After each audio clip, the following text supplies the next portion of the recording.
Good morning. Good morning. How is everybody doing? Morning. Hi. So we are Dan has just joined. We've got Aisha on and Lane on as well. Good How you doing, you morning. guys? Hi. Good morning. So for those of you I haven't met yet, I'm Kathy Alger. I'm the executive director for UCREW DC. And so I'll be behind the scenes today managing the Zoom for you. But the show will be yours. And as soon as we get enough people signed on, then I'll make sure that that everybody knows to stay on mute until you all want to take questions, and I'll just walk them through that piece of it. But then I'll be here for you.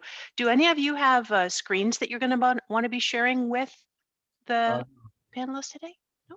Okay, it's fine. I could turn So, screen sharing to you if you did. If you don't, that's okay too. Okay, awesome. Great.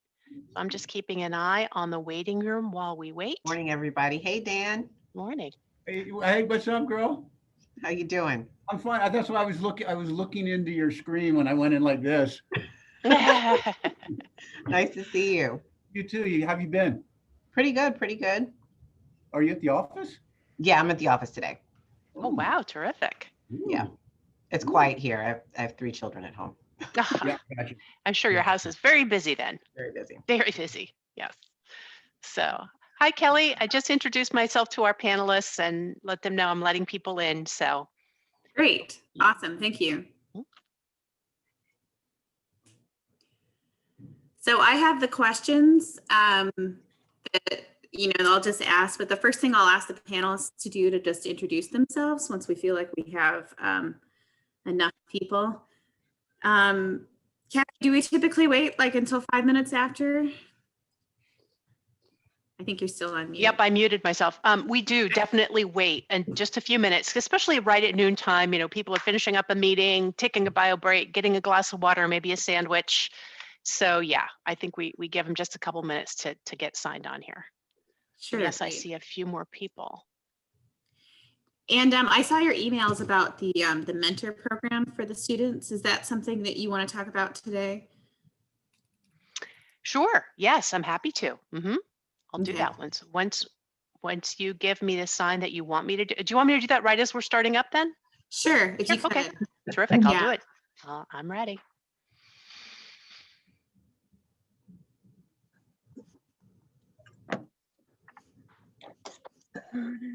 Sorry, everybody, when I'm looking away, I'm just looking at my list of attendees here.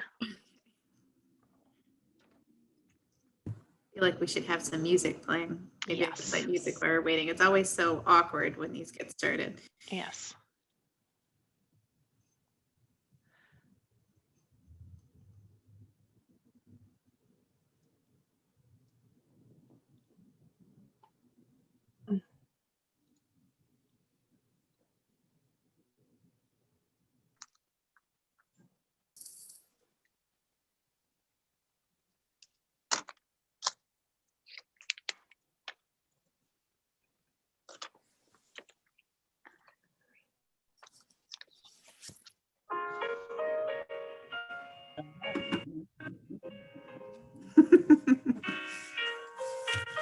I was trying to decide between classical and hip hop, and I was like, we'll just do the same route, do classical. We're waiting for everybody.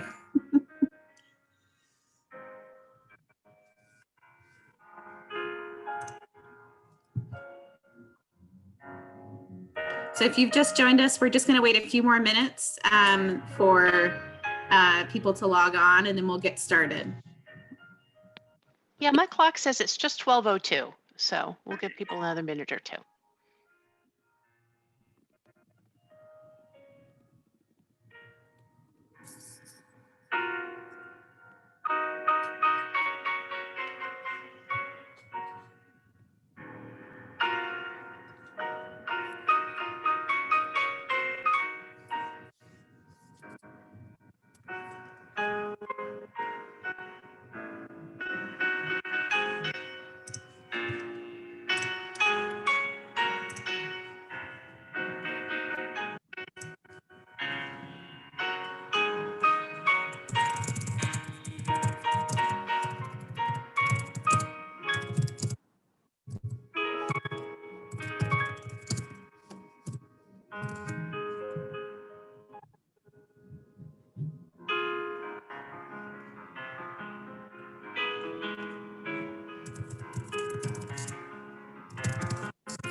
Okay, so I'm going to go ahead and just introduce ourselves. So if you're just joining us for the first time, you might not know how you got here or what we are. So I'll just explain that very quickly. We're with Commercial Real Estate Women, and we have a UCREW program, which is specifically reaching out to university students, letting them know about all the fields in commercial real estate. And there's a lot of different options, from developing and financing to building and designing the building, construction. There's a lot of different fields. In our last session that we had in October, we had a few developers talk about what they do in their job. This session, we're going to talk about ramping up your resume. So we're going to have 3 experts with us today.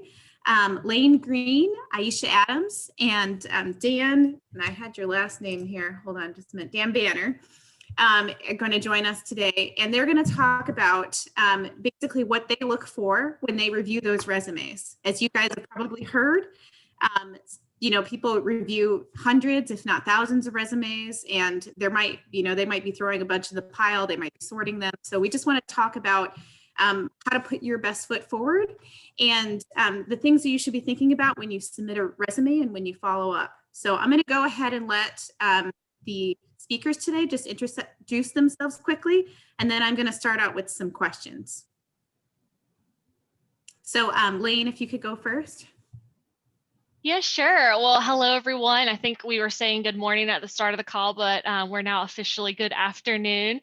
My name's Lane Green, and I'm with Kimley Horn. I'm actually out of our Raleigh, North Carolina office, but pre-COVID, I sometimes joked that I didn't really have an office. I worked on planes and trains and in cars. I work within our college recruiting space, so I'm always traveling because, again, pre-COVID, I was going out to colleges and universities, meeting students like the ones we have on today's call, and trying to get them connected to different opportunities within our firm. I've been with Kimley Horn almost 8 years, and before that worked in nonprofit for a little while. And most recently, I'm starting to transition into a role where I'm working with all of our different college recruiting programs on a national level. So I eat, sleep, and breathe working with young professionals, and really excited to connect with some of the students on the phone. And then also, of course, too, some of the different professionals that are on this call as well, and just hope to send you off with some advice. Anything else, Kelly, you're looking for? Put myself on mute, but no, that's great. Aisha, can you go next? Sure. Hey, everybody. Good afternoon. My name is Aisha Adams, and I am with Skanska USA Building. I've been with Skanska for about 2 years. I have been in the recruiting and HR business partner space for about 20 years. So currently my role is HR business partner, which simply means I am the partner to our leadership team in Atlanta. I sit physically in Atlanta, but I support Atlanta, DC Metro, as well as Nashville, Tennessee. So I've got some pretty fun cities that I support, and recruiting is a part of my passion and something I've been doing, like I said, off and on for years. So I'm happy to be here today. Thank you. And Dan? Hi, all. My name's Dan Banner. I am the CEO of Banner Associates, which was started in 1999. Candidly speaking, I believe in the Washington, D.C. area, we probably are the #1 real estate recruitment firm. My career started in human resources. I was a partner at the JBG companies, which is one of the premier companies here in the Washington, D.C. area. And I'm looking forward to assisting anybody who has questions and so forth today. Great. Well, thank you everybody for joining us. So I'm going to start with I would just want to find out, but from the students that are here, if you could put your college or university into the chat box. And then also, I'm just going to ask people to raise hands if you are a freshman. So if anybody is a freshman, if they could just raise their hand. And then do we have any Do we have any sophomores or? No, okay. Well, how about I'll just have everybody put if they're what level they're at, if they're freshman, senior, or grad student, if you could put that in the chat. And then that'll help us understand, like, are you going for an internship or are you looking for a full-time position? And then I think that'll help us kind of gear our questions. So go ahead and put that in the chat. I see one person put their information in, but if the rest of the students could put their information in, that would be helpful. So in terms of the panelists, let me ask you your first question. How do you let people know that you have a job or opportunity available when you're recruiting? Like, what are the modes that you do that you get the word out? Anyone can go. I don't want to jump in. Why don't you call on us so someone doesn't Okay. take total control, because I'll talk all day to everybody. All right. Well, I have a lot of questions, so let's try to limit it for just a few minutes, like a 1-minute response if you can. So Dan, why don't you start us off? Well, the way that I let people know that we have opportunities, first of all, it's word of mouth. Number 2, social media. We have over 50,000 followers with job boards that we post. And if anybody ever wants to be part of that job board, they just send us their email, and it goes out every day. We advertise in LinkedIn, and that's really all we do at this point. Okay, Lane, do you have anything to add? Yeah, absolutely. Something that I would add from a student perspective is you have so many great resources at your university, either within your career center or pending the way that your university handles things. You might have someone in your department that specifically helps channel students to careers as well. So make sure that you're looking into and taking advantage of those opportunities. A lot of employers will send job postings to the university, or maybe post on a university job board, or send it to the department. And then the only other thing I'd add is just keep in mind the type of employer you're targeting. If you're looking at a smaller employer, they may accept applications in person. You may be able to call them directly and hear about opportunities. But if you're looking at maybe a little bit of a larger firm or company, they're going to also probably ask you to apply online, and they're going to list all of their open opportunities and ask for an application there. So that might be something else to look into. Great. Aisha, do you have anything to add? No, we pretty much are the same way. The only thing I would add is just, and I think we're going to talk about networking a little later, but we also internally post a lot of our roles, and we let our team members know when we have roles available so that they can reach out to their a lot of new grads, so they reach out to their friends from their college or what have you. So internally, we also publicize our new hire, new grad jobs as well. Okay, great. Aisha, I'll have you answer the next question. How do you research, or how would you expect people to research and consider opportunities that are presented to them? Do you mean in the context of when you're in the interview process, or trying to figure out who you want to apply for? Trying to figure out who you want to apply for. Okay. Yeah, that's a great question. That one is definitely key. I do go to a lot of career fairs, and sometimes students don't know the type of company that they're applying for, or they're going up and talking to. So I recommend that if your school, and I know they all do, they post the companies that are coming to your career fair or coming to information sessions. Make sure you research those companies before you walk up to the table, because sometimes people will come to our table who are looking for aerospace. Well, we're a builder, so we build buildings. So I can't really help someone that's wanting to be in the aerospace industry. So it's important that you look the part as far as what you have researched before you walk up to a table or reach out to a company. That's Just great. to make sure it's a good fit for you. It's not only the fit for the company, you want to make sure it's a good fit for you as well. Dan, do you have anything to add? Actually, I would just say, and again, I'm a traditional recruiter, you know, we have college recruiting and so forth. But if you're specifically interested in the real estate community, I would encourage people to get on the internet and look up real estate companies. A lot of them have great websites.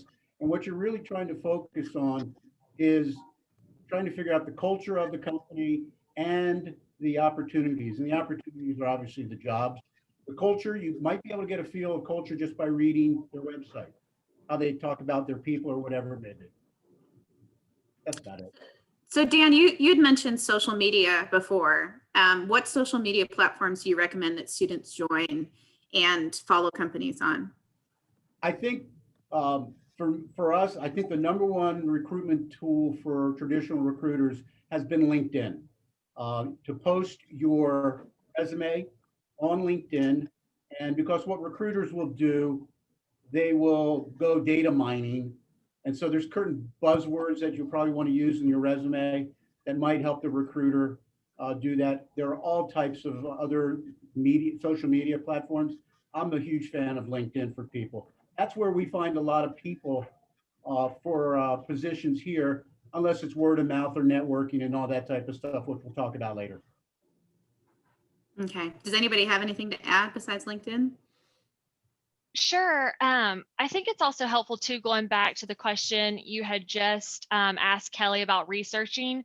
I think one good way to do that is if maybe there are some employers you think you're interested in, follow them on Instagram, follow them on Twitter or on Facebook, see what they're posting, look at the information that they're kind of putting out and sharing with the world. That could kind of help you continue that process of, are they a good fit for me? Am I potentially a good fit for them? And I think even before you do that, you've got to think about what you're most passionate about and interested in, and then build your research around that. I think too, a lot of times students focus so much on following organizations and employers, but they also forget to follow maybe some great sources for just career advice. So for example, there's a blog I tell young professionals about all the time called Ask a Manager. Liz Ryan's the author of it, and she has all kinds of posts on pretty much every work scenario or even recruitment scenario you could imagine. And so that's just helpful from the student perspective to gain insight into what's maybe happening on the other side of that curtain. I think too, there are certain TED Talk playlists of talks that are career advice or job search focused. And then another potential person to follow is Antonio Neves.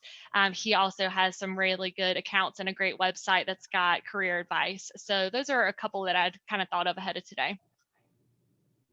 Thank you. I'll also ask, how would you recommend that people expand their network? So I guess, Aisha, if you would start us off with that one.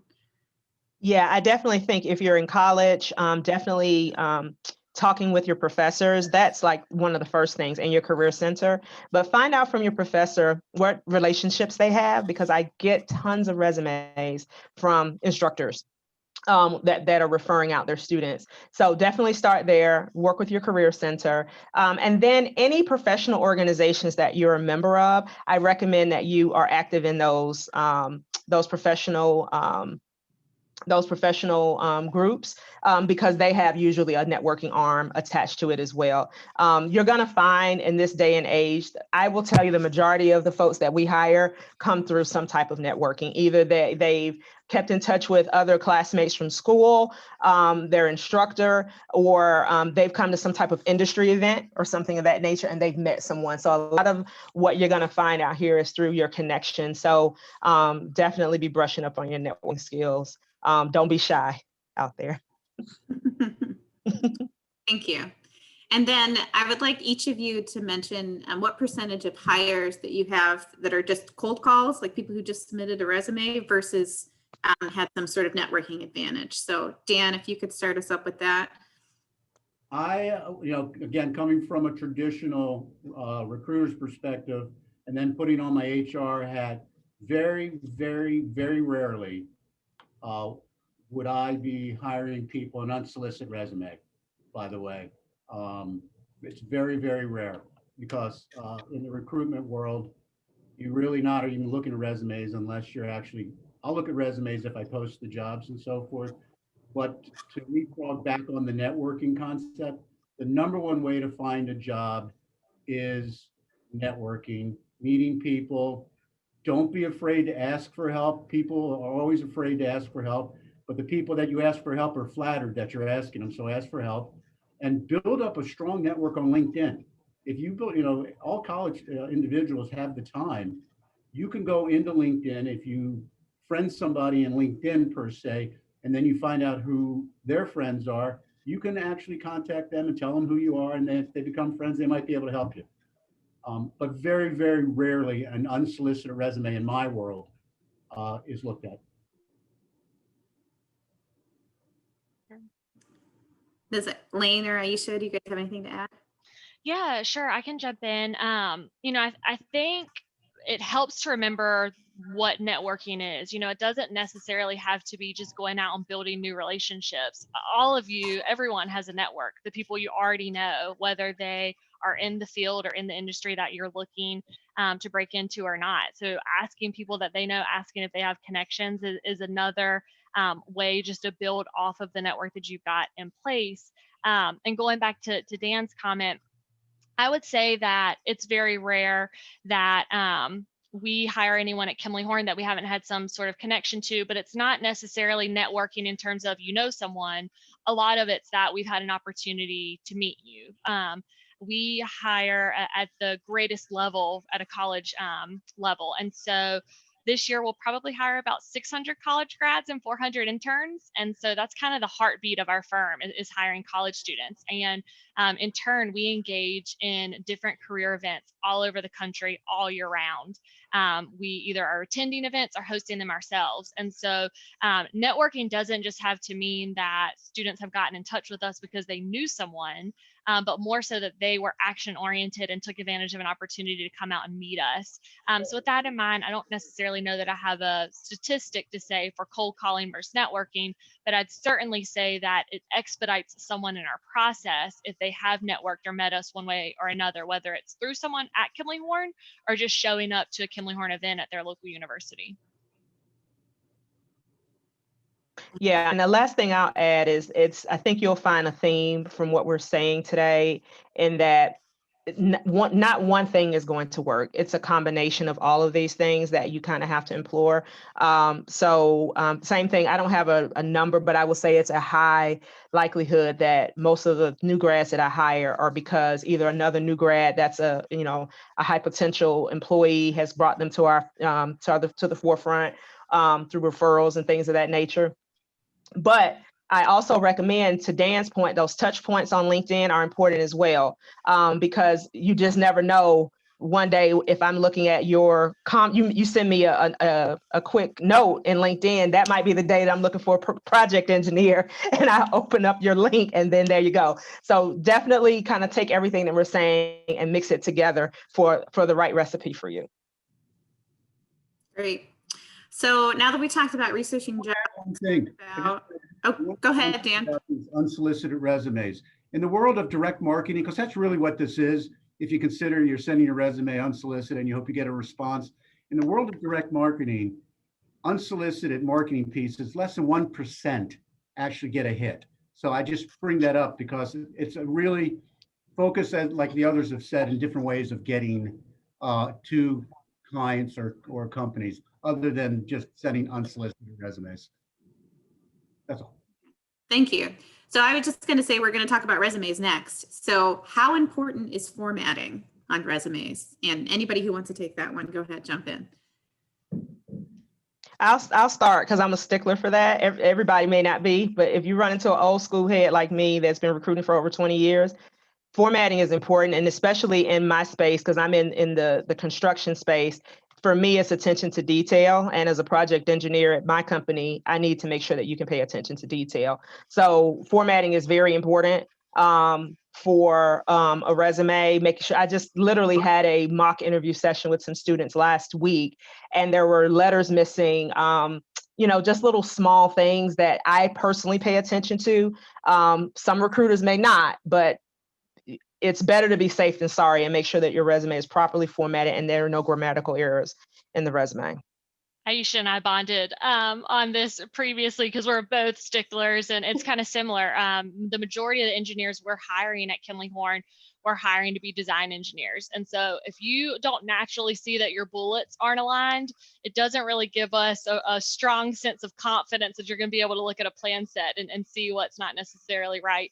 And I think one way to think about it is your resume is your personal billboard. It's your marketing campaign to try and get you the interview. And so I think in addition to the attention to detail, there's so much more that people could assume based on your resume, whether or not you're taking it seriously, whether or not you invested the time, whether or not you really prioritize your career search. And so I think in addition to everything that Aisha said to look for, make sure you have someone else look at it. Because I think we could probably all agree that when you spend a long time looking at something, it's almost like your brain knows what you meant to do, and so your eyes miss it. But having a fresh set of eyes look at it is so important. I'd like to add, I mean, presentation is everything, of course. And I have a different perspective on resumes. A resume to me is almost like Match.com. It's actually, all the resume is supposed to do is to get the reader to pick the phone up and to call you. That's all it is. And once they call you, then there's other skill sets that you have to do. If a resume doesn't look good, and also no one take offense to this in the HR world because I've been in HR. Assume when you're sending your resume that you're sending it to someone who's an idiot. That's not, nobody in this, of course. Make it so user-friendly and simple that anybody who doesn't know what they're looking for can understand what your resume is really saying. I would second that emotion. I would second that emotion actually, that Dan just stated, because yeah, you have some recruiters that don't work here that we work for a construction company, but they don't necessarily really understand what a project engineer is supposed to do from day to day. And so to his point, you don't want to go up here and so smart, if you will, that someone that has no idea what a project engineer technically is supposed to be doing, because they're recruiting for marketing, accounting, all of these other things, that to his point, that you are very succinct in what you're saying and don't get over your skis on trying to explain, the project that you did with some kind of boat in some, project that you did where you built a boat. That stuff's not important. Just be very clear and succinct and to the point on your resume. Okay. So what sort of experience is good to see on a resume? And anyone can answer that. I'm going to tell you, I'll jump in again. I'm like, Dan, I'll talk all day about this. I want to see internships. Okay. So you want to make sure if you're being hired for a Skanska job, I want to see students who have worked in this space in construction and building in an internship. If you're trying to get into an internship, that's great. But if you're a new hire trying to come on as a new grad, you have to have some internships under your belt. We're not going to hire a new grad that did not do a day of intern. So if you're seeking that right now, that's going to be critical if in your career, at least in the construction space. Absolutely. And just to build off of that, I think the advice of what should be up there experience-wise is going to vary on whether or not you're an underclassman and you're maybe trying to get that first internship, or you're an upperclassman trying to land that full-time role. So, if you're an underclassman, you're a freshman or a sophomore and you're just starting, maybe it's okay in that instance to list out some high school experience or non-relevant work experience. Maybe allude to or reference some of the school classes you've had or the projects you've had in those classes that could prepare you for that role. But on the flip side, if you're in the upperclassman category and you're looking for that full-time role, the high school things should come off. You should have more industry relevant information, hopefully internships. If you haven't been able to land one, I know for a lot of our seniors this year, COVID messed up this past year.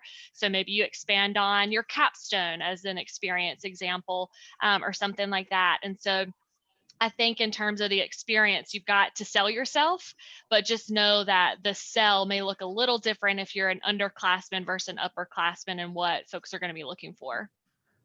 I totally agree with that. What I think people should be doing, again, I go back to this Match.com concept. What I want to see in a resume is, number one, user-friendly. By the way, there are so many tricks of the trade, and there's so many people who have opinions about resumes, how to do them. We each probably have our own opinion. I probably have read in my career maybe 50 to 100,000 resumes. And there are tricks to it, the way to format, way to highlight certain things. But what I would want to see from a recent college graduate is probably some sort of job in the summer. If they've even been a camp counselor or something like that, that shows that you have been managing people because you're managing kids or something. But it's very, very difficult. And that's why it's probably important when you are doing your resume, reach out to people who actually can help you with that. People like you're seeing on this this Zoom call. And again, if anybody, I put my email address out there. If anybody wants help with their resume, just send me a call or by email and I'll help out. It's a pay it forward world, and that's what I love doing, especially for the youngsters, young college people. Sorry, not youngsters. Okay, so Dan, you mentioned that you see a lot of resumes. I guess the question is, should students try to make their resume look unique so that it doesn't look like everybody else's? And in what ways can they do? That's an interesting question. And, everybody, I can just talk from my own personal basis. All I'm interested in when I get a resume, and by the way, most people don't read resumes. They scan it with their eyes. I don't particularly care how pretty it looks. I want it to just basically tell me exactly who you are, what you've done, where you've been, and hopefully maybe where you're trying to go. That's all I look for. But all the flashy stuff with pictures, and by the way, I bring it up right now. Don't kid yourselves, everybody out there. Everybody is going to Facebook. So make sure if you're applying for jobs that you clean your Facebook big time. If we see things out there that shouldn't be out there, you're probably not going to get a phone call. Aisha, do you have anything to add? No, he's exactly right on your social media. I would definitely make sure that's cleaned up, and I would make it private, to be honest with you. It's something that can really prohibit you from getting an opportunity. And I tend, and everybody's gonna have a different opinion. I do tend to look a little bit more closely at at a resume that has a little bit of finesse to it, just a hair, nothing crazy. I'm not real crazy about pictures on the resume. That's not necessary for me. People do it. I think it has a lot to do with LinkedIn. But every now and again, if I see something that catches my eye, maybe you're using a dark blue font versus black or something, I might scan it a little bit longer. But to Dan's point, I am scanning for keywords. So it is important that whatever your career goal is that you have those keywords. And a lot of times I recommend to students to look at, and I have several different resumes depending on what I'm applying to. And I tailor my resume to the job description. So I would do that as a keyword as well, because that's usually what I'm looking for and recruiters are looking for when they go through the resume. One last comment to that one. I think it's important for everybody to know, when I read a resume, here's what I look for. I only look at title, I look at date of service for the most part, and then I look to see if there's a college degree. If I scan within 5 seconds and I can see titles that correspond to the jobs I'm looking for, and I see college, I will then go back and read more into the resume. And one thing that I'd add, I know that a lot of times I get questions of, I've done all these great things in my internship or my other job that I've had. How do I summarize that? How do I try and provide just a few bullets on that in a resume when there's so many things I could say? And I think, again, that's where you have to remember this is your resume, not your interview. You can elaborate that or on that in your interview, but on your resume, it's the quick hits. So a lot of times I tell people, if you're going to put some sub bullets or a description of your role, follow the PAR method. What was the problem, the action you took, and the results in that? And then you've got a succinct format. So when the person is scanning it, they can pick up on things quickly. And then if they're like Aisha, maybe looking for a little more finesse, they'll realize, oh, they followed the same format. They really paid attention. They were very diligent in how they set this up. So that might be a kind of a shortcut to figure out how do you convey all the things you want to convey, but in the most meaningful way. Thank you. Those are all great comments. And it answered some of my other questions already that I was going to ask. So now that we talked about resumes, let's talk about the interviewing process. So how important is preparation before attending a job fair or an interview? I think it's make or break. I mean, I'm sure Dan and Aisha would agree. I think you taking time to prepare is going to potentially be the determining factor between you getting the job and not getting the job, or it goes to someone else. And there's so many different things to prepare for. I think first off, just preparing so that you're the most comfortable and confident you can be going in is critical. But then, like we were discussing earlier, making sure that you're familiar with the actual job you're interviewing for, the role itself, the organization. There's nothing more off-putting than when someone comes into an interview and, for example, I'll use my experience, and they're talking about sectors of the industry that our firm's not involved in. or we're interviewing them for a certain discipline within civil. I'd say probably the highest percentage of college grads we hire are civil engineers. And they have nothing to share on that discipline, or maybe they didn't read or pay attention to the conversation that we were interviewing them for that specific discipline, and they start talking about another. I mean, those are the little things that can really unravel the conversation. And I think in addition to that, preparing just to make sure that you've got some things at the back of your mind to speak to quickly also is going to make that conversation more productive.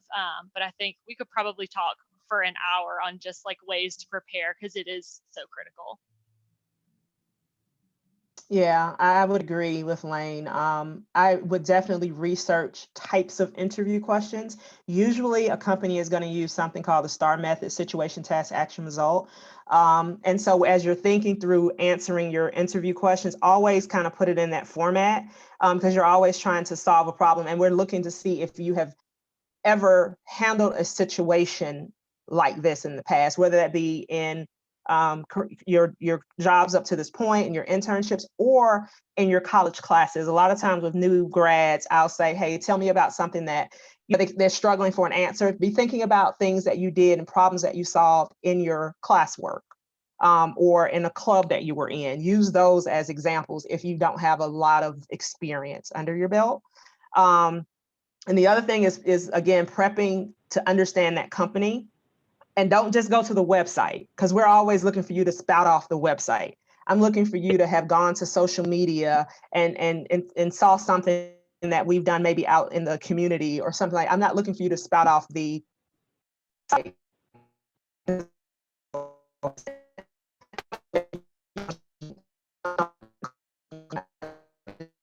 Not only for our benefit, it's for your benefit, to make you are like, this will be a good company for me. Because you have to also remember, team, I'll say out there, it's not just about the company, it is about you and where you're going to be happy as well. So you're interviewing me as much as I'm interviewing you. So I said all that to say, be prepared with questions. There is nothing I cannot stand more than to interview someone and they tell me they don't have questions at the end. There's no way you sat with me for an hour, you don't have a single question. So be prepared for that. And not what's the salary? That's not the question. Okay. So enough from me. Again, I agree with both what Lane and Aisha have said. A couple things that I would bring up. The research, again, I keep going back to this Match.com analogy. The interview to me is speed dating, if you think about it. You get in there, you have a certain amount of time, you want to make a great first impression. You don't want to go around the barn and the barn, you want to actually be very succinct. But the things that I would encourage people to do pre-interview, first of all, learn how to pronounce the company name. I'm serious. I can't tell you how many people I've talked to and they get the name wrong. Another thing is to research the company through all social media, because a lot of companies nowadays are using multiple social medias. And if you can find out, do some research, probably in LinkedIn, if you know who you're going to be interviewed by.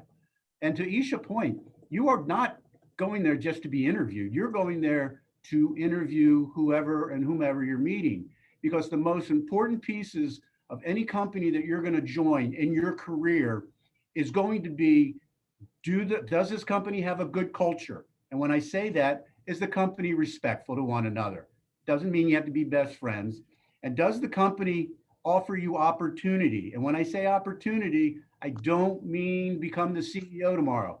I mean the opportunity to wake up in the morning, want to go to work. And then when you get there, you're learning every day. And if you're in the right place at the right time, you get offered a promotion.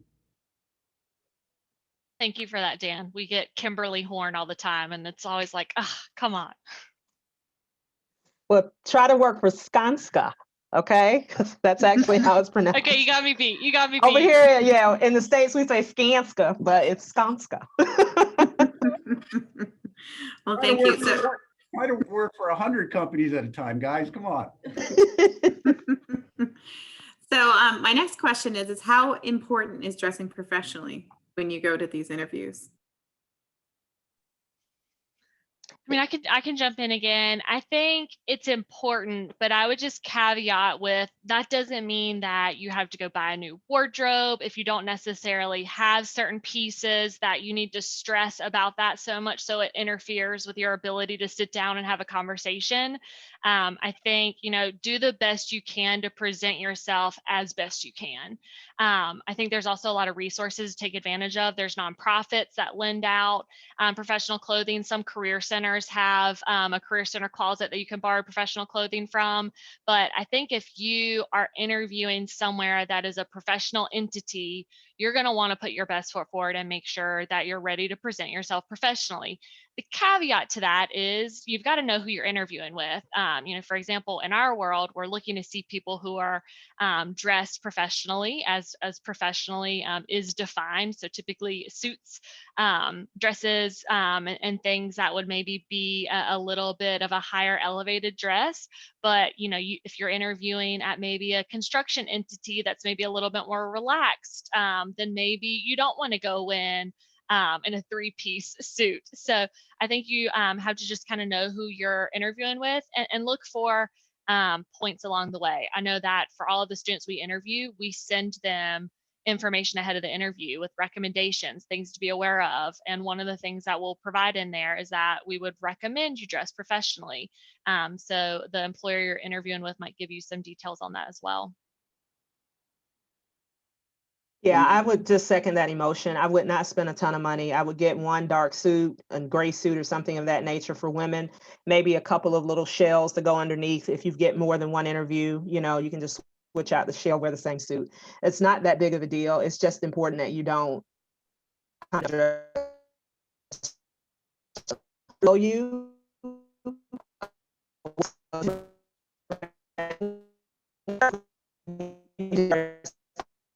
a big deal to them and don't come in dressed up. So it's okay to ask your recruiter. If it's your recruiter, you guys have set up a relationship by this point before you get to that hiring manager. And it's okay to say, hey, I was going to dress, I was going to wear a suit and tie, but, tell me if that's overkill or something like that. Your recruiter usually is cool with telling you how to dress for. Now, what I will also bring up is in the world of Zoom and all of these web-based calls, I would still dress professionally for those interviews as well. Just because you're on Zoom doesn't mean that you can slack off. So I would still do your level best, whatever you would normally do, even on the Zoom call. And that you have a professional background. No one wants to see your kitchen cabinets with a display of glass bottles and paraphernalia stacked at the top in the background of your Zoom interview, which not that that's ever happened. I'm sure Aisha and Dan can identify as well. Make sure your background is professional as well. An unmade bed in the background is not very professional either. So just think about, even log in and think about, okay, what are people seeing behind me? Is this a good look? Just like I want to make sure I'm dressed well. I want to make sure my background looks good too. So the presentation, the dress code and so forth has always fascinated me because at the end of the day, we're all adults. It's common sense. I've always recommended to people, try to dress one level higher than who you think you're meeting. Guys always put a tie on. Women always wear, clothing that is somewhat neutral. Guys also. But at the end of the day, I always do this when I talk to a candidate. It's a trick. I always tell the candidate, please come dress as comfortable as you like to meet with me. And I've had people that have walked in here with flip-flops and stuff that I wouldn't wear even to the beach. And how disrespectful is that to the interviewer? So the bottom line is dress for success. You don't have to go out and spend $1 million on it, but put a coat and a shirt and a tie. And women, obviously, something nice and presentable, just like a guy. Okay, thank you. So next question is, what should you bring with you to the interview?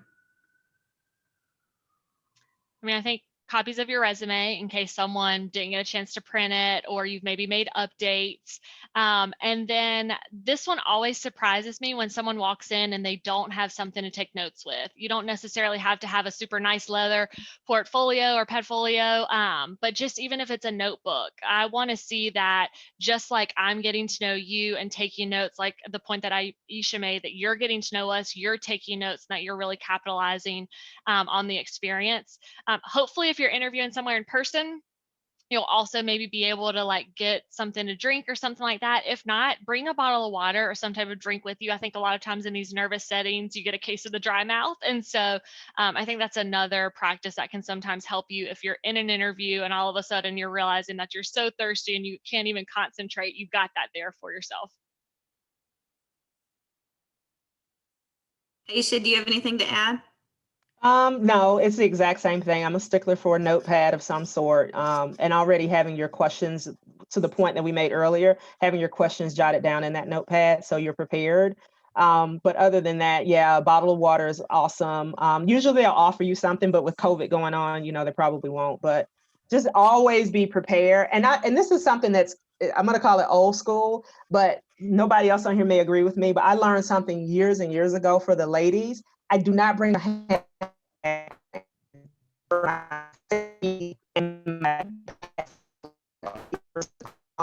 extra stuff to be carrying around and trying to maneuver and figure out where to sit it and all this. So someone taught me a long years ago, just leave it in the trunk.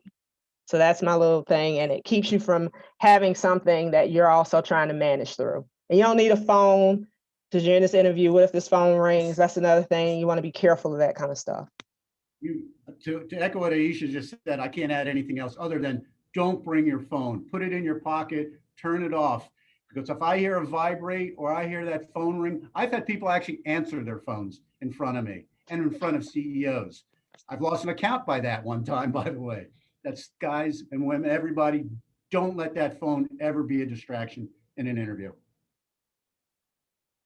Thank you. Next question.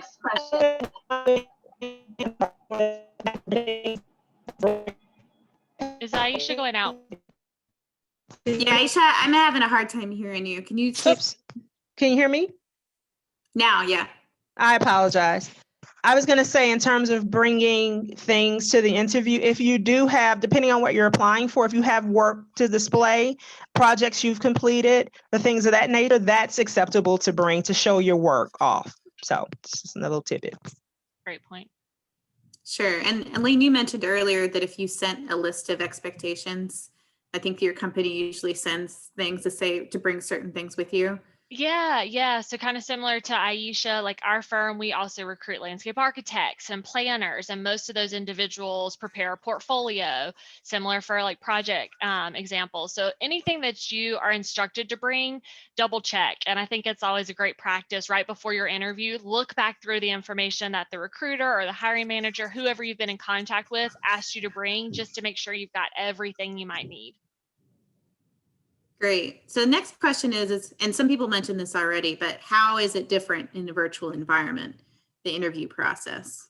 So if you anyone wants to take that one. For me as a recruiter, I've always prided myself, especially with my clients, I need to actually physically meet with people to see the body language, to interact and all that type of stuff. But with all the COVID, and then, to Aisha's point, I'm old school.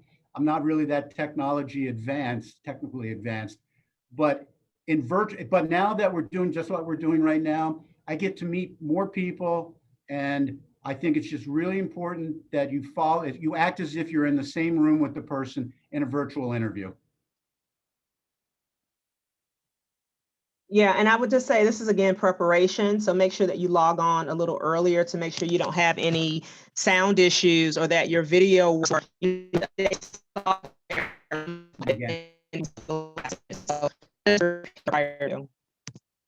Yeah, absolutely. The only thing that I would add is I do think that we all have to work a little bit harder to connect in this virtual world. And so if you're maybe more of an introverted person or maybe a little more shy naturally, just go ahead and pump yourself up to try and really connect and force yourself to talk, because you don't have that natural activity that happens when you're sitting across the table from someone.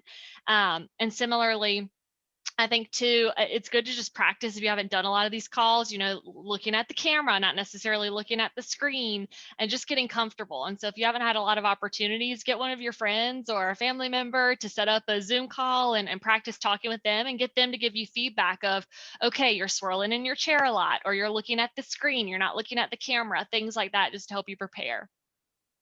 Good points. Yeah, all great suggestions. Thank you.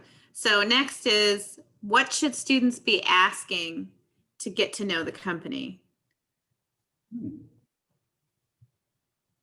Wow. Anybody that's ready, go for that one. I mean, I think Aisha mentioned it earlier and Dan did as well. I want people to have questions because that makes it a conversation. And I know that for people who are actually being interviewed, it probably oftentimes feels better when you're having more of that conversation. It's the same thing for us as the interviewer. We don't want to just sit and grill someone with questions. We love when it turns to be a little bit more conversational. And one of the ways you can help that happen is to have questions prepared.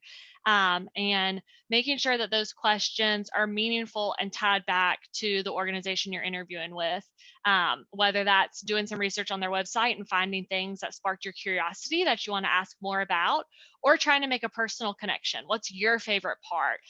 What's been your best experience? What's advice you might have? I think questions like that go a long way because it gives you insight on a personal level, but you're also asking that person things about them. And statistically speaking, most humans like to talk about themselves. And so by giving your interviewer a chance to do that, you're going to learn a lot, but you might also too increase the positive interaction that they're having by giving them that platform. So those are a couple of things that come to mind for me, but Aisha, Dan, I don't know what you might add or if you have other opinions on those pieces. I have the icebreaker question for me, which is always the easiest one, is to look the interviewer in the eye and ask, can you articulate to me what the culture here is within the company? And recognize, and the interviewer will love answering that question, but also recognize cultures can be different internally in each division. So somebody might give you the culture overall for the company. Then you could also ask, well, can you tell me about the culture within project management or whatever it may be? That's the biggest icebreaker question that could lead to other questions. Mm-hmm. That's great. Any other good questions? Yeah, and I was going to say, I don't have much to add. Those were good. Those were great answers. Okay, great. So also very important, but how should you follow up after an interview? Anyone take that one? Well, I'll jump in. It's still old school. Those who actually send a handwritten note afterwards, it separates you from most, but a follow-up email thanking whoever you met. And if you can get everybody's email that you met, thanking them very simply and say at the end, I hope to hear positive news from you shortly. I don't think you have to be very careful. Do not bombard the company or the interviewer 3-4 times saying what's the status and that type of stuff. I think a thank you letter is appropriate. And if the company is worthwhile, they will respond to you appropriately in time what the status is. And if you're taking notes in the interview, as we mentioned, it's so important to do, it's really helpful to have those notes when you go to send that follow-up thank you, because you could say, Dan, thank you so much for meeting with me. I really enjoyed the insight you shared with me about company culture and how you mentioned that culture includes XYZ. That really stands out to me because I also feel that way in ABC ways. I'll be honest, most of the time when we get thank yous, everyone's sharing their thank you back and forth. So if you're just copy and pasting that same thank you to everyone's going to know that you just copy and pasted it. So if you have those notes and then you can make it more individualized, that's going to really stand out. Yeah. And the only thing I'll add, if you forget for some reason and you do have a recruiter, the recruiter in most companies is going to be separate from that hiring manager. So make that person your best friend. So if for some reason you forgot to get everyone's name, call that recruiter, reach out to the recruiter, say, hey, I met with XYZ, can you share their email addresses with me? I want to send them all thank you letters. So if you forget while you're in the moment, reach back out to your recruiter to get that information. But it is critical that you do send that because we do look at that. If I don't get a thank you note of some sort, I'm like, well, they weren't interested. I know it sounds silly, but it's these little tests as you go through this dating, as this speed dating, as Dan said. All these little tests are just ways to show that you're interested in the role and in the company. Mm-hmm. And proofread that just like you did your resume. A thank you note, you kind of end up taking away the brownie points you would have gotten if there's spelling errors, grammatical errors, things like that.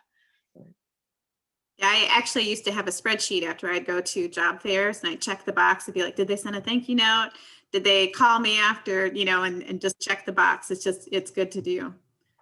Great. Well, thank you very much for all of your insight and answering our questions. I just want to open it up to anyone that's on the call. If they have any questions, you can feel free to just unmute yourself or type your question into the chat and we'll get to it. But I also wanted to introduce Kathy from CREW DC, who's going to talk about a mentorship opportunity that we have with the students. So I'm going to go ahead and Kathy, if you could just let us know about that opportunity, then people can get their questions together. Sure, you bet. So while you're thinking about your questions, CREW DC has been committed to promoting access for women in commercial real estate for quite some time. And we have a lot of really motivated members who would like to connect with you, students, like in very discrete ways. And so there are two things that are on offer right now. One is a specific offer if you would like someone in commercial real estate in the field you aspire to, like you want an architect or you want a lawyer or you want an engineer to look at your resume before you start sending it out. I can connect you with people in CREW who would be thrilled to do that. And even if you're not an engineer yet, but you want to be an engineer, that's the person who's going to be able to help you take the experience you've done and make it sing for a hiring manager in that specialty. So all you need to do is let me know. You all have my contact information because you've gotten these registration updates. You let me know that. The second piece is also related to the CREW Network Foundation Scholarship. Every year, scholarships are awarded to women who are entering the field of commercial real estate after they graduate. And they're $5,000 scholarships, and there's an application process. We have another session coming up at the beginning of March to talk specifically about it. But what I want you to know, and this is being recorded, so this is going to go out to all the people who couldn't make it today, but now are hearing this message, is that we will also match you up with commercial real estate women who will help you with your application. So they will give you whatever professional assistance they can to make sure, again, that your pitch for the scholarship money is going to go as well as it possibly can. They don't influence the outcome, but they, in terms of selection, but they can help you from a professional perspective. So we have these women standing by, these members standing by who would like to be connected with you. And I know sometimes it's a little awkward. Oh my goodness, there's some stranger here who might want to help me. How weird is that? But it's not. There's really this sense that that they want to give back to the community. So if you are a student and you are interested in finding a commercial real estate person to help you with your resume and with the foundation scholarship, please let me know. And what this does, as all of our panelists talked about at the very beginning, is this helps you build your network. Because networking, getting a commercial real estate professional to know you, whether they're in a company that can hire you today or not, when they get to know you, they then speak on your behalf and help you learn about opportunities and help make introductions for you. So I strongly recommend it. And that's the description of our mentoring, partnering opportunity. I want to take a moment to actually recognize CREW. Anybody that's listening to this, I actually was probably at one of the first meetings ever at CREW when it was founded. And it is a phenomenal organization. And I can't tell you how many people's careers have gone like this because of CREW. So I give kudos to you, Kathy, and the organization. Thanks. We've been here for 41 years in the DC region, and nationally we've been around for 30 years, and we're going to be here for another 30. We continue to evolve. Thank you, Kathy. So I just want to point out again, our next UCREW event is going to be on March 2nd, where we're going to be talking about the scholarship. And we're going to be giving people tips about the scholarship. So we're going to actually have Mandy, who's on the call right now, who previously reviewed scholarships, and they're also going to have a previous scholarship winner. So please let everyone in your network know, any students that you're working with or friends of yours know that this event is happening, because we'd like to see more students from our area apply for and win this scholarship. If you click on the link, there's all sorts of information on the website that talks about all of the things that come with that. So there was a question that came up. Let me just read it. That says, I know there's been a large gap in men and women in commercial real estate. Over the years, there have been more women that you've all seen. Have you seen that there have been more women interested in commercial real estate, or is this gap still prevalent?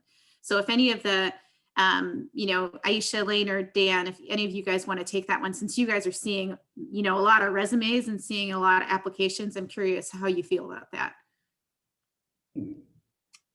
My thoughts on this is that, and I don't want to show my age, but I started in 1980, and I have been very happy to see over that time period that women and minorities have penetrated into the real estate community. And when I say real estate, everybody, I don't just mean commercial, I mean development, I mean property management, I mean engineering, I mean residential, and so forth.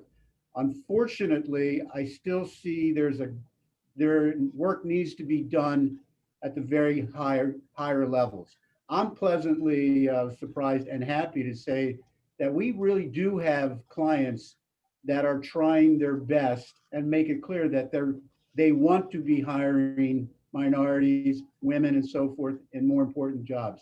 So I think it's good. I think I've seen from 1980 to now, it's better, but it needs to continue. I don't know that I have much to add, but I think similarly, I mean, even in the 8 years that I've been in Kimley Horn, I was pleasantly and excitedly surprised when I joined and was seeing how many women were coming through engineering, and that's only increased, but that doesn't mean that it's 50-50. There still is a discrepancy. And so the hope is that as we continue, we being on a global level to encourage girls in STEM at the kind of K through 12 level, that will continue to see that funnel through their collegiate experiences and into the different positions that they're pursuing post-grad. But I do think that significant change has been made. But of course, like Dan said, we still got a ways to go. Great. So actually, could I give a quick answer from the CREW perspective? Sure. The answer is women are entering at greater numbers, and the fields of law, property management, and various elements of design generally don't have any problem with with equal representation with women and men, and women advancing up to at least a middle management, sometimes senior management level.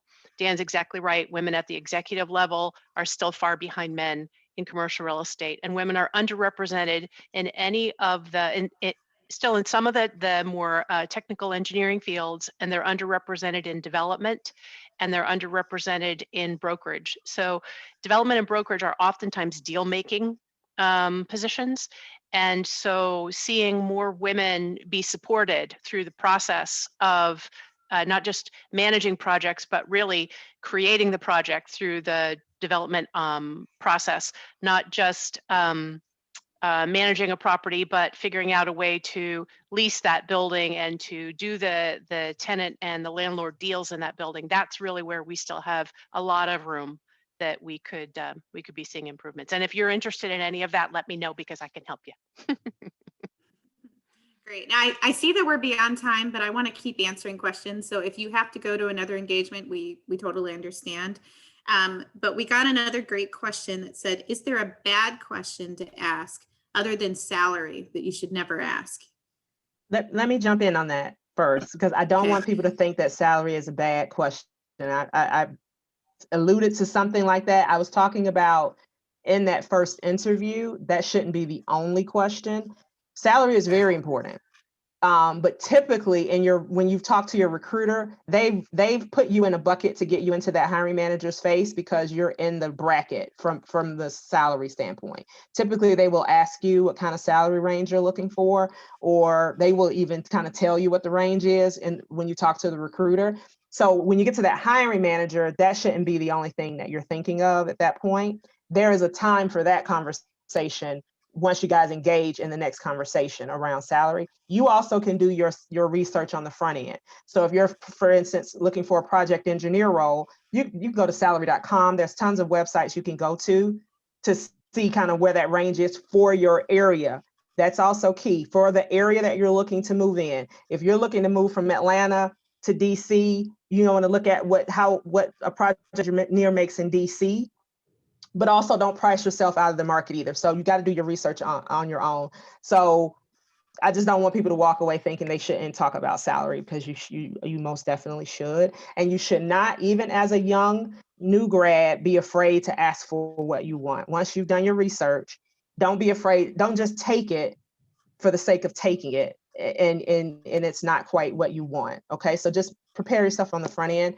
As far as a bad question, that's actually a good question. I can't think of anything that's bad necessarily. I think it's all in how you frame it.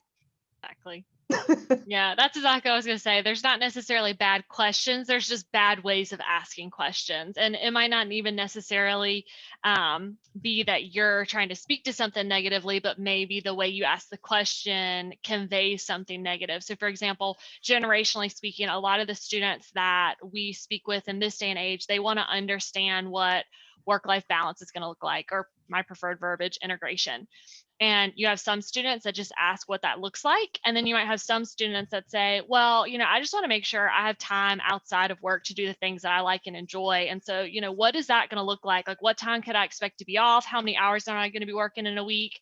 And all of a sudden, we've taken a question that's a great question to ask, and you've teed it up in kind of a negative way, and you've made it seem like you're maybe not as committed and interested, and that you want to make sure you're out the door at 5:01 every single day. And so I think it's more so just being very tactful and intentional about how you ask the question. My thoughts about bad questions, again, it might be just a different perspective. And again, coming as a traditional recruiter, anybody that meets with me or my partner, we actually coach them up. I mean, there's so many tricks of the trade in an interview. There's so many tricks of the trade on a resume. And if anybody, in this Zoom meeting wants to talk about all that, you've got my email or whatever. But I actually believe personal questions are inappropriate from the candidate to the interviewer. Like, unless the interview has made you feel so comfortable and so forth. But I don't want anybody asking me anything personally about myself. It turns me off. It's because you have to come across in an interview very humble, not arrogant or conceited, and it's just too comfortable. That's one thought. The other questions that came up, I totally agree with. I'm sorry, Lane. In terms of how you phrase a question, I don't want to hear someone say, "Hey, what time do you get off work? Do I have flex time? I can go play softball." Those kinds of questions. Remember, you're talking to somebody who loves their company and they work hard, and make your questions as such that they don't take it in a wrong way. But don't ask me a personal question. Okay, thank you. So our last question is, in terms of experience needed, how much experience do you recommend for a full-time job post-graduation? I can jump in. I cannot recall the exact statistics, but since this is CREW, something that I would share is I read a study once, and it was something like 90% or more males would apply to a job if they met, let's say it was like 30% of the qualifications, whereas women would only apply if they met all 100%. And so I think that's just a good thing to keep in mind. Of course, you want to apply to jobs that seem within the realm of what you have to offer and that there's alignment. But if you maybe have 75% of the qualifications, or you're 6 months shy on the experience that they're looking for, don't let that hinder you, because there's other people, there's male counterparts out there and peers who aren't letting it hinder them, and they're applying for and potentially getting the job. So I think you want to make sure that you're you've got some relevancy there, and that you're relatively in the area of what they're looking for. But I would say don't count yourself out if you don't check every single box to the exact definition of the role. That's actually an excellent point, because I'm a big believer that I'm always going to hire attitude first over aptitude. I can teach people the job. So if you think you're not qualified because you don't have 50%, that's why the resume is so important, by the way, is that I thought the question was, is how much experience you show on a resume. You don't want to, the reality of the world is that, if you show 30 years of experience, you're going to have multiple jobs and so forth. But I believe on a resume right now, for those who have experience in full-time work, I would only go back 10 years. And then again, remember that resume is to get the phone call. Once you get the phone call, then you can spill your heart out and tell everybody what you are, who you are, and so forth. I have a follow-up question that I didn't ask earlier, but are cover letters still important? Oh, I'm sorry. Here's So, okay. you go, Dan. I'll go first, because this is coming from a recruiter standpoint. I hate cover letters, and let me tell you why I hate them. Because unless you are a phenomenal writer, you are giving away your writing skills right off the bat to the person who's reading it. So if you're a good writer, great. Cover letters sometimes are required, but I would shy away from cover letters if you're able to. That's just a personal opinion. Yeah, I was going to say, the only thing you're required to submit in an application is what they request. So for example, on our website, we ask for a resume, but we don't require a cover letter, but people can upload them. And if I'm looking at a resume and I'm intrigued, I might click open that cover letter. If I'm being completely honest with my new friends today, I'm not reading that cover letter top to bottom. I'm skimming it to see, is there any information the resume doesn't convey? So is there a sentence that says, I'm hoping to relocate to X area after graduation and start a career in Y industry, something that's going to tell me exactly what they're looking for.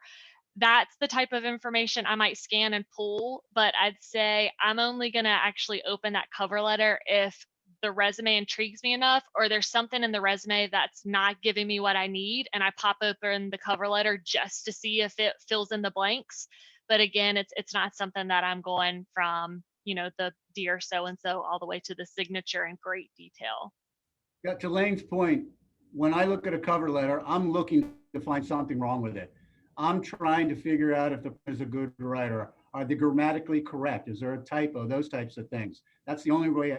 Everybody has to remember, most people do not read resumes or cover letters. They scan. So remember that. That's a good tip to know.